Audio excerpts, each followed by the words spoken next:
तो hey everyone, कैसे हैं आप सभी लोग। तो आज हम क्लास 12th सीबीएसई बोर्ड का केमिस्ट्री का फर्स्ट चैप्टर स्टार्ट करने जा रहे हैं, सॉल्यूशन। जिस सॉल्यूशन ये भी बहुत वेटेज रखता है आपके क्लास 12th के बोर्ड एग्जामिनेशन में। तो चलिए स्टार्ट करते हैं। आज के टॉपिक में हम बस थोड़ी माइनर टॉपिक पढ़ेंगे जो थोड़े इम्पोर्टेंट हैं, जैसे कि आपका हेनरी लॉ है, रोल्ट लॉ है और थोड़ा एक्सेट्रा एक्सेट्रा। तो हम स्टार्ट करते हैं सॉल्यूशन के टेबल से। ये वैसे आपके एग्जामिनेशन में एमसीक्यू के तौर पर आएगी। आपके यूटी होंगे जैसे कि आने वाले टाइम में, फिर आपके हाफ ईयरली होंगे तो उसमें ज़्यादा काम आएगी एमसीक्यू के तौर पर। अब जैसे कि स्टार्ट करते हैं, सॉल्यूट सॉल्वेंट उसकी टी टेबल है। तो सबसे पहले स्टार्ट करते हैं हम, सॉल्यूट क्या होता है। सॉल्यूट होता है the solute dissolve in the solvent, जो चीज़ डिजोल्व होती है सॉल्वेंट में, जैसे कि sugar in water. Just like अगर हम एक एग्जांपल लें, शुगर तो आपकी सॉल्यूट हो गई और वाटर हो गया आपका सॉल्वेंट। और ऐसे सॉल्वेंट होता है, सॉल्वेंट जो होता है वो डिजोल्व होता है सॉल्यूट में, जैसे कि salt in water, salt in water, ये हो गया। अब हम टेबल पे आते हैं अपनी। अब पहले हम सॉलिड की टेबल पर करते हैं। सॉल्यूट होगा आपका सॉलिड और सॉल्वेंट भी सॉलिड होगा, तो आपका बनेगा एलोए। एलोए आपने क्लास 10 में पढ़ लिया होगा। फिर आपका सेकंड नंबर पर आता है कि सॉलिड आता है लिक्विड और सॉल्वेंट आता है आपका सॉलिड, तो आपका हाइड्रेटेड सॉल्ट बनेगा। फिर आपका आता है कि सॉलिड में आता है गैस, ये आता है आपका सॉलिड, तो ये आपका बनेगा मिनरल्स। ठीक है, ये आपका ऐसा रहेगा कि सॉल्वेंट तो फर्स्ट में कॉमन रहेंगे इसमें, जैसे कि फिर ये कॉमन रहेंगे, फिर ये कॉमन रहेंगे। ये आपको याद करना पड़ेगा क्योंकि आपको ये उसमें एमसीक्यू में ज़्यादातर पूछे जाते हैं। वैसे भी एक दो नंबर में पूछे जा सकते हैं। अब सेकंड नंबर उस पर आगे आ जाते हैं हम। तो सॉलिड लिक्विड से करता है तो सॉल्ट, लिक्विड से करता है मीथेन, और गैस से करता है तो हाइड्रेटेड ड्रिंक्स, जस्ट लाइक आपकी कोल्ड ड्रिंक्स। अब आपको सॉलिड गैस से करेगा तो बनेगा आयोडीन, लिक्विड गैस से करेगा तो क्लोरोफॉर्म, और गैस से करेगा आपका एयर बनेगी, जस्ट लाइक ऑक्सीजन और नाइट्रोजन। ये अब आप जहाँ तक आपको समझ में आ चुका होगा। अब हम दूसरी चीज़ करते हैं, हम थोड़ा और डीप पढ़ते हैं।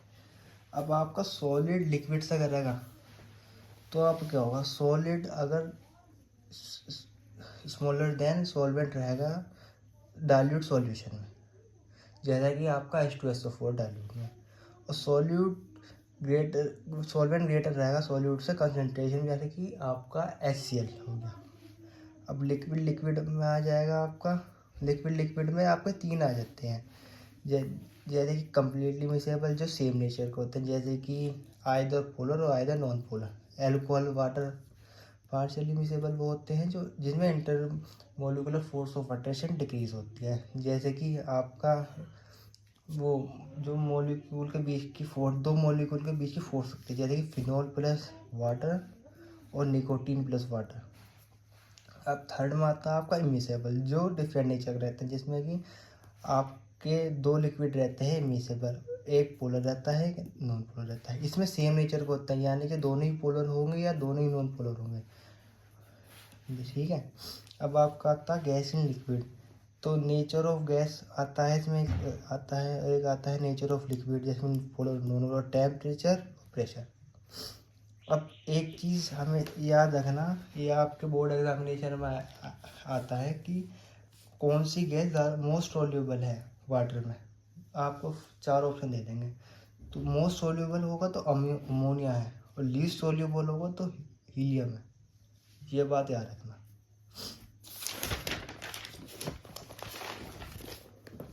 अब थोड़े की पॉइंट देखते हैं। जो सॉल्युबिलिटी होती है लिक्विड में, गैस में इंक्रीज होती है प्रेशर के टाइम, बट डिक्रीज होती है टेम्परेचर में, जैसे कि प्रेशर डायरेक्टली प्रोपोर्शनल होता है सॉल्युबिलिटी है। इस पर आपका एक लॉ भी है, हेनरी लॉ। और सॉल्युबिलिटी डिक्रीज होती है टेम्परेचर की, जैसे अगर टेम्परेचर आपको बढ़ेगा तो सॉल्युबिलिटी डिक्रीज होगी। अब ये इतनी देर से हम करे जा रहे हैं सॉल्युबिलिटी सॉल्युबिलिटी। सॉल्युबिलिटी है क्या? सॉल्युबिलिटी ये है the amount of solute dissolve in 100 gram of solvent to form saturated solution at absolute temperature में। वो अमाउंट सॉल्यूट का जो डिजोल्व होता है 100 ग्राम ऑफ सॉल्वेंट में, वो जो निकाल फॉर्म करता है saturated solvent eight absolute temperature में। अब इसमें आता है वॉल्यूम डिपेंडेंट और मास डिपेंडेंट। वॉल्यूम डिपेंडेंट में आता है मोलरिटी नॉर्मेलिटी, वो W V over V, W over V. इसमें आता है, ये आपके एमसीक्यू में आते हैं, याद रखना, मोलरिटी और एक्स ए और पीपीएम और डब्ल्यू ओवर डब्ल्यू। अब इनके कुछ कोड है, ये आपके न्यूमेरिकल पोर्शन में काम आते हैं। जैसे कि m/10 हो दे जाएगा आपको, तो वो कहेगा डेसीमोलर, मतलब 1/10। फिर m/100 या एंटीमोलर 1/100, 1/2 सेमीमोलर 1/2, 2m बाईमोलर 2m। ये आपके न्यूमेरिकल में आते हैं ज़्यादातर। अब कुछ नॉर्मेलिटी का भी होता, नॉर्मेलिटी का तो n/10 डेसी नॉर्मल, ऐसी बिल्कुल एज इट इज सेम है जैसे कि आपका मोलरिटी का था। n/10 centimolar, n/2 सेमीमोलर, 2n by normal, ऐसे। अब आप कंसंट्रेशन करते हैं, कंसंट्रेशन क्या होती है, कंसंट्रेशन। अब मोलरिटी आएगा तो number of moles of solute upon में पर वॉल्यूम इन लीटर। मोलरिटी में आएगा लीटर, मोलरिटी अगर लिटी आएगा तो number of moles of solute upon पर केजी ऑफ सॉल्वेंट, इसमें केजी में आएगा। याद रखना आप, मोलरिटी आएगा तो ये टेम्परेचर डिपेंडेंट है और ये मास डिपेंडेंट है लिटी। ये लीटर में आएगा तो लिटी आएगा, के लिटी आएगा तो केजी में आएगा। अब आते हैं नॉर्मेलिटी पे, number of equivalent weight of solute upon volume in litre. ठीक है, डब्ल्यू और ये पाते हैं तो mass of solute into 100 upon volume of solution. Formality होता है एक आयोनिक कंपाउंड। पीपीएम होता है mass of solute upon mass of solution into 10⁶। ये होता है आपका।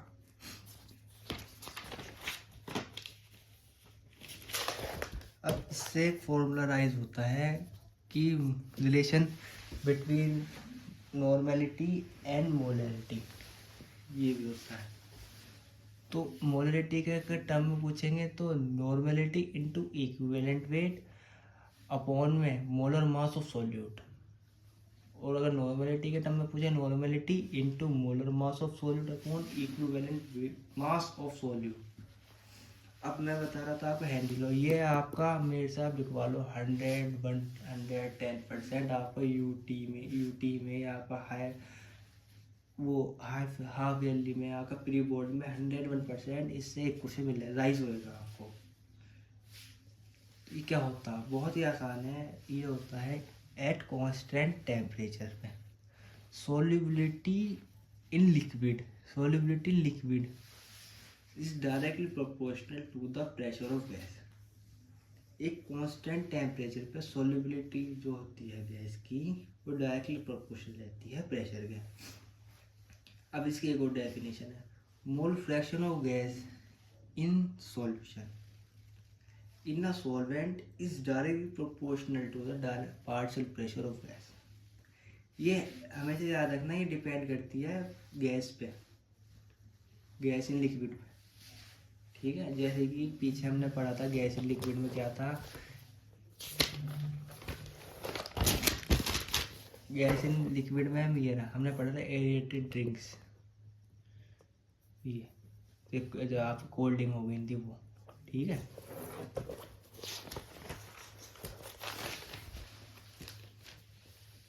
अब इससे ये होते हैं कि प्रेशर डायरेक्टली प्रोपोर्शनल है सॉल्युबिलिटी का, प्रेशर डायरेक्टली प्रोपोर्शनल मास के, प्रेशर डायरेक्टली प्रोपोर्शनल के एच एक्स के एच हो गया आपका हेनरी कांस्टेंट और एक्स हो गया आपका सॉल्युबिलिटी।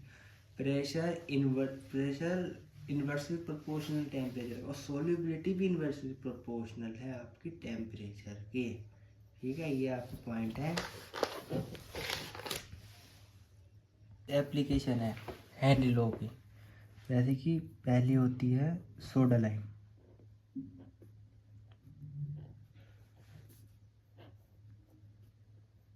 सोडा लाइम 4 एप्लीकेशन है। दूसरी होती है बेंट। इसमें आपके टिश्यू ब्लॉक हो जाती हैं। थर्ड होती है आपके एनोक्सिया।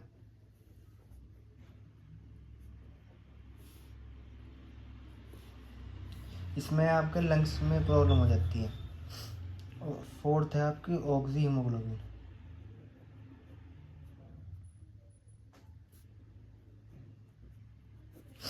ये आपकी 4 इसकी एप्लीकेशन है हेनरी लॉ की।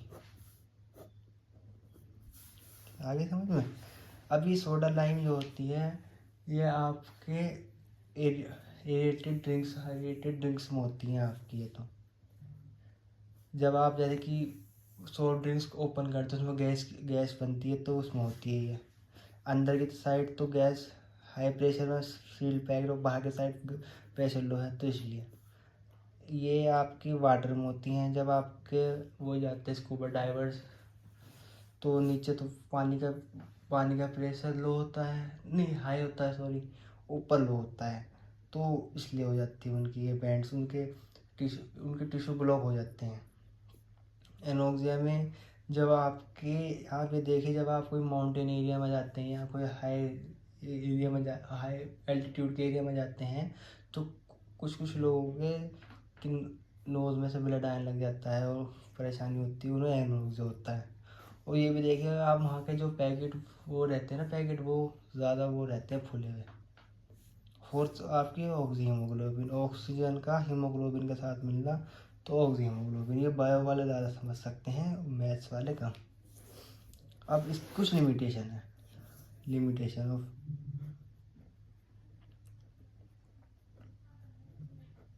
लिमिटेशन लिमिटेशन क्या है कि लिमिटेशन ये है, एक तो ये आइडल गैस पर काम करता है,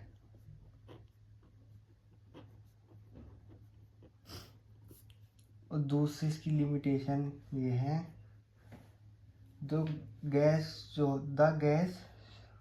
should not undergo compound formation with the solvent or association dissociation of solvent। Easy language में समझें तो ये गैस का एसोसिएशन डिसोसिएशन नहीं कर पाता। गैस एसोसिएशन एंड डिसोसिएशन,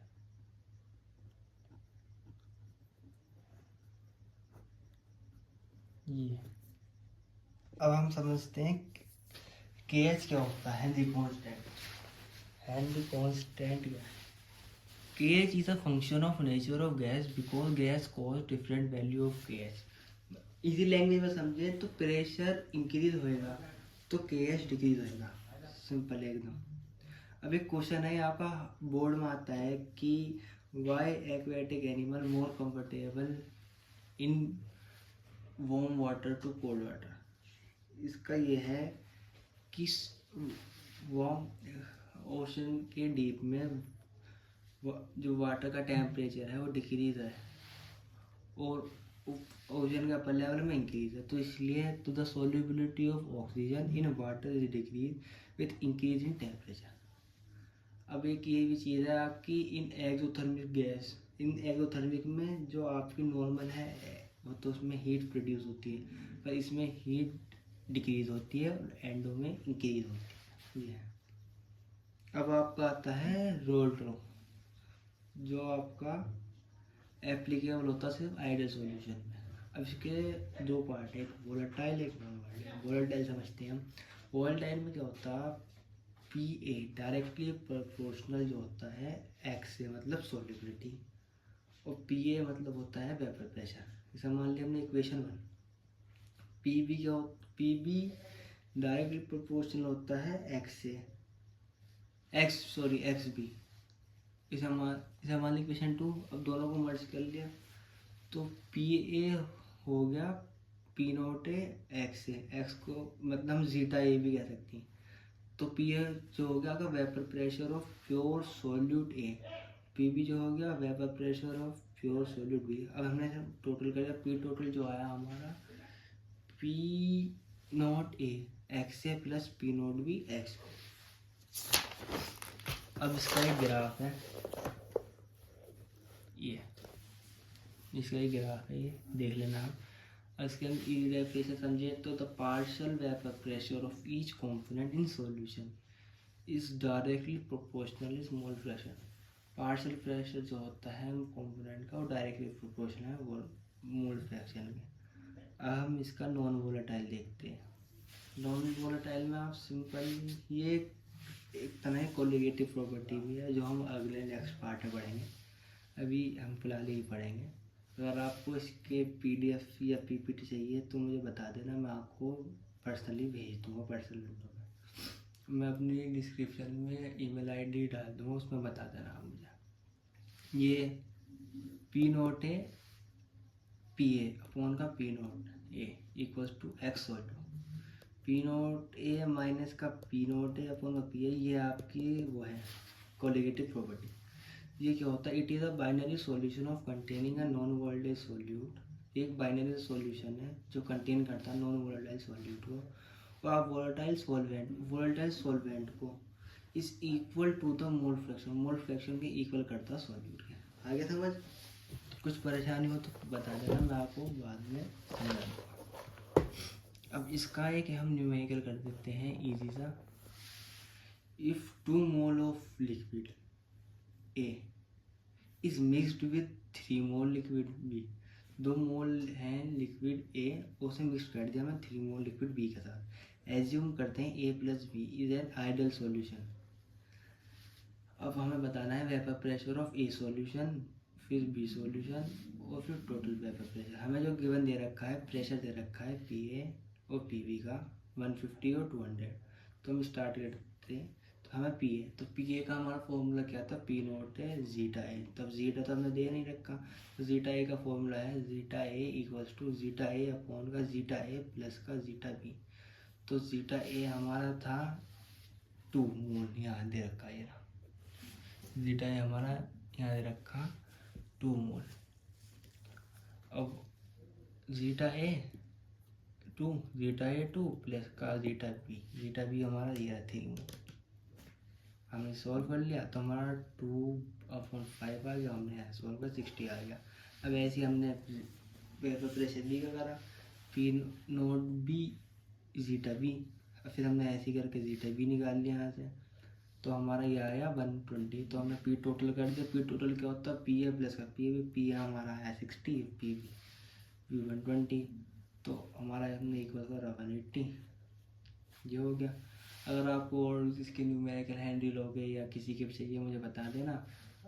बस अगर आपको कुछ चीज़ समझ में नहीं आए तो मुझे बता देना, मैं आपको और समझा दूँगा डीप। अगर आप हैंडल हो के एप्लीकेशन और ज़्यादा डीप में चाहिए तो वही बता देना, मैं उसकी आपको पीडीएफ शेयर कर दूँगा, नहीं तो मैं आपको समझा दूँगा। अब इससे आगे का हमने colligative property, ideal, non ideal और एक्सेट्रा चीज़ हम नेक्स्ट पार्ट में पढ़ेंगे। Thank you so much.